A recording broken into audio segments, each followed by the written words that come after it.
นี่มาถึงสวนหมักแนงแล้วพี่น้องปลาไม้ที่เห็นอยู่นี่เป็นปลาหมักแนงแล้วนี่พี่น้องเคยเห็นบ่แต่หลายคนเคยถามว่าหมักแนงมันเป็นจังไดเป็นต้นใบแนวใดต้นแนวใดใบแนวใดนี่เด้อเบิ่งเอาเด้อพี่น้องเด้อหมักแนงหมักแนงนี่ใบมันคล้ายๆคือใบข่าใบขิงนี่แหละเห็นบ่เห็นบ่เจ้าน้อยจะพาเบิ่งหน่วยมันเจ้าน้อยจะพาเบิ่งหมากมันตัวนี้เบิ่งรวมๆไปแต่ก่อนหูแต่พอมันเป็นปลาหมักแนงซื่อๆหมักแนงที่พวกเขาปลูกอยู่นี่มีอยู่ในสวนนี่เป็นหมักแนงพันกวางตุ้งพันจีนพันกวางตุ้งมันก็มีหลายได้พี่น้องหลายพันได้หมักแนงป่าหมักแนงดงที่มันเกิดตามธรรมชาติก็มีหมักแนงเวียดที่เขาเอาพันธุ์มาจากเวียดนามก็มีเนาะอาจจะว่าอันนี้แม่นพันกวางตุ้งพันมาจากจีนโดยเฉพาะเลยพี่น้องพูนตาขึ้นไปตามเนินภูเนินเขาพูนละปลูกส่วนทั้งหมดที่มีอยู่นี่มีประมาณ7 กว่าเอกตาร์7 เกือบ 8อย่างน้อยมึงก็จะถึง8แล้วเรานั่นแหละปลูกต้นนิดใดอันปัจจุบันนี้เวลานี้มันก็ออกแม่แพรลูกออกแทนออกบ่แม่นปลูกแล้วจะไม่อยู่ต้นใดต้นนั้นพี่น้องปลูกแล้วมันก็จะมาหากยังไปตามนาดินยังออกไปแพรต้นแพรก่อออกไปพี่นะตามหากตามนาดินมันนั่นหากที่มันยังลงไปนั่นละบ่มันเป็นหมากบ่แม่นมันจะเป็นหมากอยู่ยอดอยู่งามันได้พี่น้องมันจะเป็นยอดอยู่ตามเส้นเส้นหากมันก็ว่าแมนหากมันเลื้อฟูดินไปก็สิพาเบิ่งหมากมันเด้อนี่เด้อพี่น้องเด้อใครจะเห็นว่าหน่วยหมากแนงมันเป็นแนวใดนะอันนี้เป็นหมากกำลังออกจากดอกออกจากวิตดอกเป็นหมากแล้ววิตดอกแล้วเห็นบ่มันเป็นตามอยู่เป็นตามนาดินนี่แหละอยู่ตามนาดินอยู่ตามหากของมันที่ยังอยู่ตามนาดินนี่บอกนี่หน่วยหมากแนงบอกสินค้าลาวเฮาแต่เก่าทางปากซองทางนั้นหมากแนงก็เป็นหนึ่งในจำนวนผลไม้ป่าซึ่งเป็นสินค้าทางภายในและนอกประเทศโดยเฉพาะแม่นอกประเทศเนาะนี่หมากมันพี่น้องส่งออกไปนอกประเทศส่งออกไปอันพันธุ์นี่พันธุ์กวางตุ้งนี่นะเอามาจากจีนเอาพันธุ์มาจากจีนเวลาส่งออกไปส่งออกไปจีนคือเก่าขายส่งออกจีนคือเก่าเดี๋ยวนี้หมากยังน้อยอยู่ยังบ่ทันใหญ่ยังบ่ทันใหญ่เต็มที่ใหญ่เต็มที่แท้ๆเวลาเก็บหมากมันนี่ละแม่นเดือน8เลยพี่น้องเด้อประมาณท้ายเดือน8ประมาณท้ายเดือน8บ่นี่ละหน่วยมังแนงเบิ่งเอาใครบ่เคยเห็น หมู่ครูหลายคนเคยถามว่ามันเป็นจังไดหมู่มังแนงนะแล้วเขาไปเฮ็ดอีหยังไปกินแบบใดมันว่าซั่น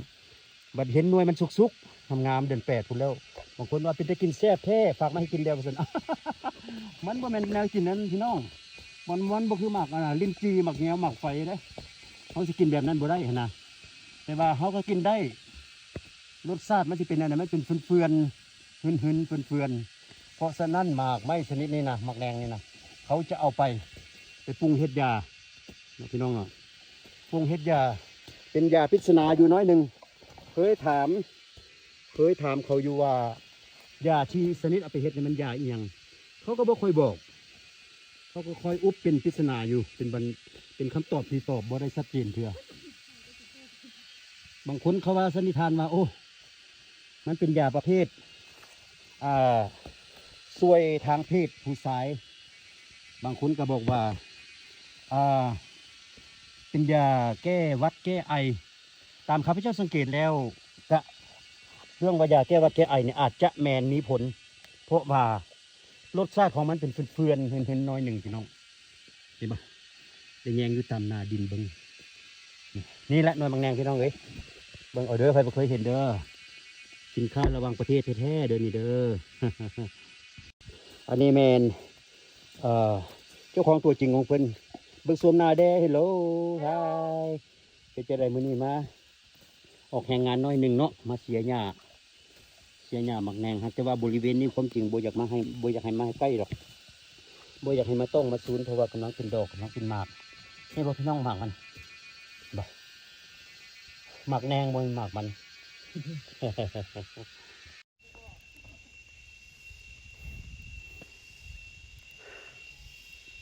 ปลาหมากแนงพี่น้องปลาหมากแนงสวนหมากแนง ตั้งแต่ตีนภูนี่เจ้ยขึ้นเมื่อพูนหอดจอมภูคนได้นี่น่ะบ่แม่นมีแต่เท่านี้ได้อยู่เทิงเจ้ยภูเจ้ยผาแถวนี้ปลาหมักแนงทั้งนั้นเลยเต็มไปหลายหน่วยภูเติบ คิดเบิ่งแต่ว่าจิตเอกเกอร์8เอกเกอร์เนาะนี่เวลานี้ก็มาฮอดสวนแล้วเรียบร้อยแล้ว จะมาทำการทำความสะอาดน้อยนึงเครื่องมือของเขากับนี้นี่ผ้าอีขอด้ามยาว การทำความสะอาดก็บ่ได้เฮ็ดอย่างหลายแต่จะได้แต่ตัดปลาไม่น้อยบริเวณ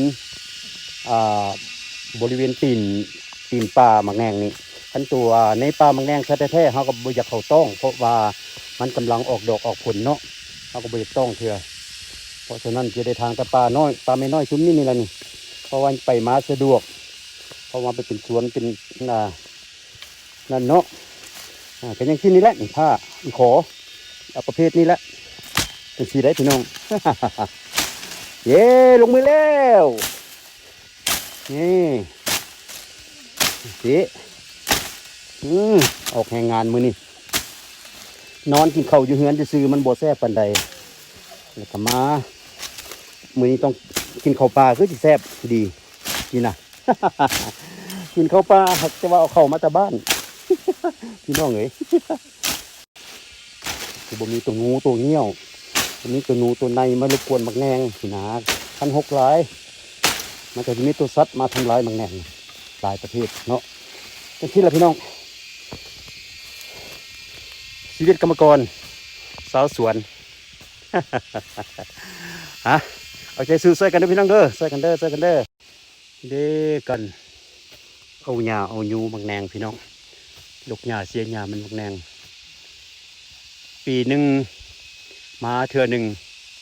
ก็บ่ได้เฮ็ดหยังหลายเพราะว่าเฮ็ดแต่บริเวณขอบแคบมันทั้งลุมนี่เนาะทั้งถึงป่ามันแท้ๆบนหนาๆแท้ๆเป็นดอกเป็นหมากแท้เฮาก็บอกเขาต้องมันบ่ได้ภาคส่วนหนึ่งของการปฏิบัติหน้าที่มื้อนี้พุ่นอยู่พุ่นฟังนันนางหนึ่งเฮลโลไว้นามาดูเพิ่นออกแรงงานช่วยกันมีมาตะห่วงตะไก่มาตะเวียงตะวังพุ่นพี่น้องเอ้ย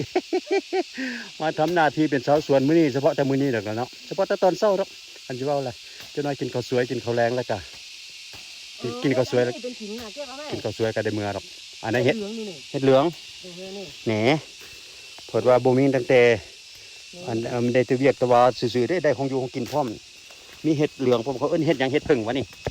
เห็ดผึ่งเห็ดเหลืองโอ้นะก็ได้แกงแท้